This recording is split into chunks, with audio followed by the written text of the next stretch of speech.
Hello everyone, welcome back to the channel.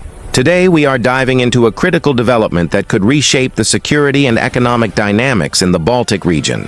In a bold and unexpected move, Denmark has effectively blocked the passage of the Russian fleet through key Baltic waterways, a strategic lifeline for Moscow that has long been vital for its naval and economic ambitions.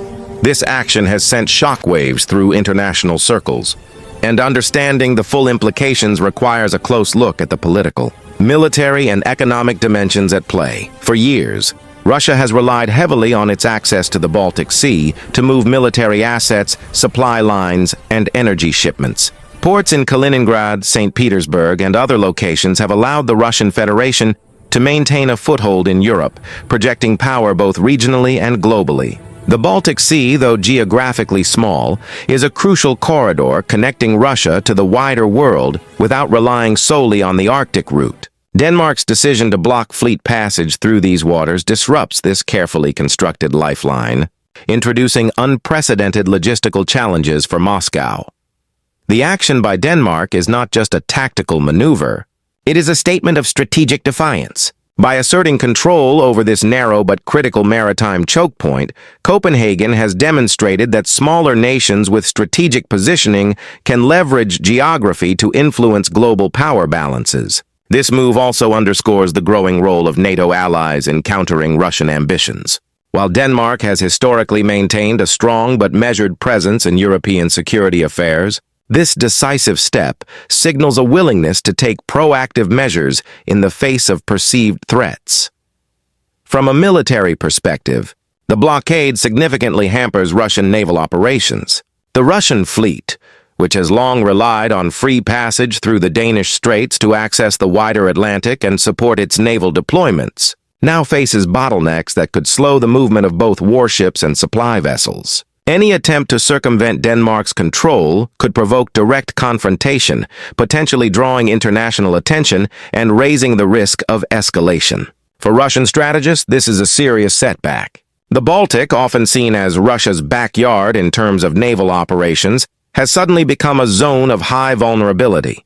Economically, the impact is equally significant. Russia's Baltic ports serve as crucial hubs for energy exports, particularly oil and gas shipments to Europe. Any interruption in shipping routes can cause ripple effects across global energy markets. Prices could fluctuate as supply uncertainties increase, and European nations may need to reassess energy logistics in the region. For Denmark, the move carries minimal economic risk relative to the strategic benefits it secures.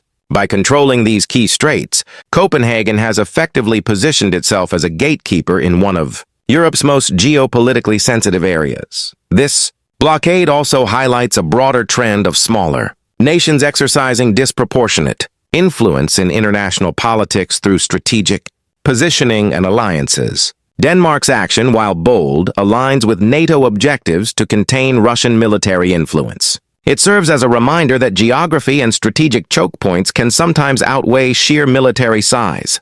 Countries like Denmark, Sweden, and Finland, despite their relatively modest armed forces compared to Russia, can leverage their control over key maritime and airspace corridors to exert meaningful pressure on larger powers. The timing of Denmark's move is particularly interesting. It comes amid heightened tensions between Russia and the West, with ongoing conflicts in Ukraine and a general atmosphere of suspicion and competition across Europe. By taking this step now, Denmark is signaling that it will not allow Russian power projection to go unchallenged in the Baltic region. It also sends a message to other nations that cooperation within NATO and regional alliances can amplify the strategic influence of even smaller states, allowing them to shape outcomes that were once dominated by major powers. International reaction has been swift and varied.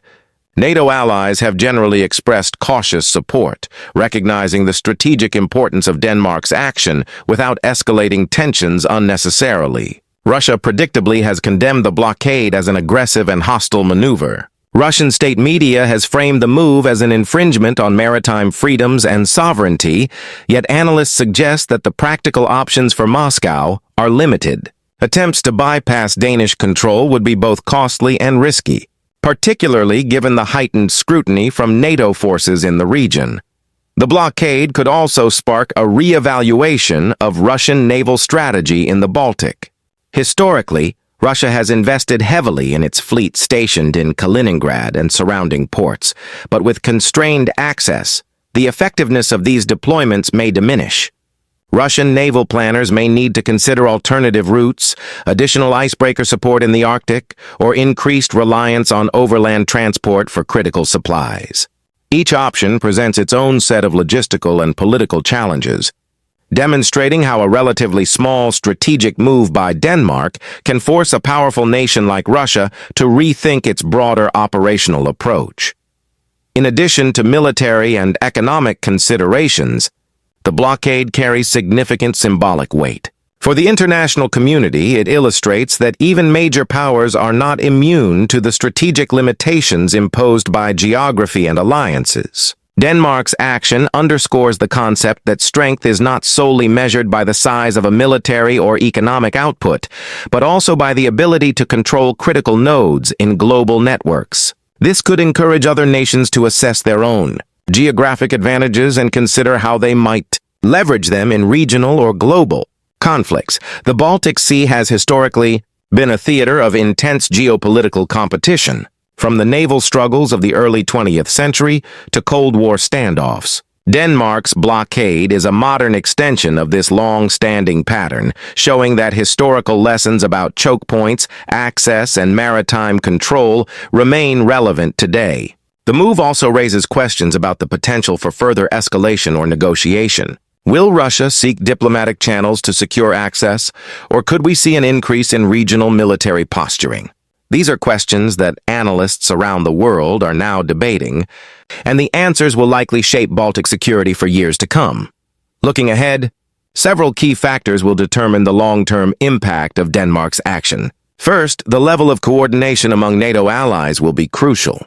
Collective support can strengthen Denmark's position and deter any aggressive response from Russia. Second, the adaptability of the Russian military in finding alternative routes or strategies will influence how quickly Moscow can mitigate the disruption. Third, economic repercussions, particularly in the energy sector, will affect both European markets and domestic Russian considerations. Each of these elements will play a role in shaping the unfolding situation in the Baltic region. Another important aspect is the message this sends about deterrence. By acting decisively, Denmark demonstrates that strategic chokepoints can be leveraged to create meaningful constraints on a larger power without resorting to direct confrontation. This could influence military thinking across Europe and beyond, encouraging nations to consider not just force size, but strategic positioning when planning defense and foreign policy initiatives. It is a reminder that modern geopolitics often rewards ingenuity and timing as much as raw strength. Furthermore, this situation may influence ongoing debates about energy security in Europe. With Russian energy exports already under scrutiny due to conflicts in Ukraine and sanctions, a disruption in Baltic shipping lanes could exacerbate supply concerns. European countries may accelerate efforts to diversify energy sources and develop alternative transport routes to mitigate risks. Denmark's action thus intersects with not only military strategy but broader economic and political priorities, reinforcing its significance on multiple fronts. In summary, Denmark's decision to block the Russian fleet passage through the Baltic Sea is a bold, strategic maneuver with far-reaching implications. Militarily, it restricts Russian naval movements and challenges Moscow's regional dominance. Economically, it introduces uncertainties in energy shipments and trade. Politically, it demonstrates the power of alliances and the influence that smaller nations can wield through geographic leverage. The move also carries symbolic weight, reinforcing the notion that strategic foresight and positioning can rival sheer power in modern geopolitics. As the situation develops, analysts and policymakers will be watching closely to see how Russia responds, how NATO coordinates, and what ripple effects emerge across the Baltic region. One thing is clear: Denmark has shifted the strategic calculus in a part of the world long dominated by great power ambitions, and the consequences of this bold action will be felt for years to come. The Baltic Sea, a historically contested and strategically vital corridor, is now at the center of a high-stakes geopolitical chess game. and every move in this space will have implications far beyond the waves themselves. Denmark's decision reminds us that even in a world of superpowers and global influence, geography, alliances, and decisive action can tip the scales in unexpected ways. The story of the Baltic Lifeline is no longer just about Russian ambi.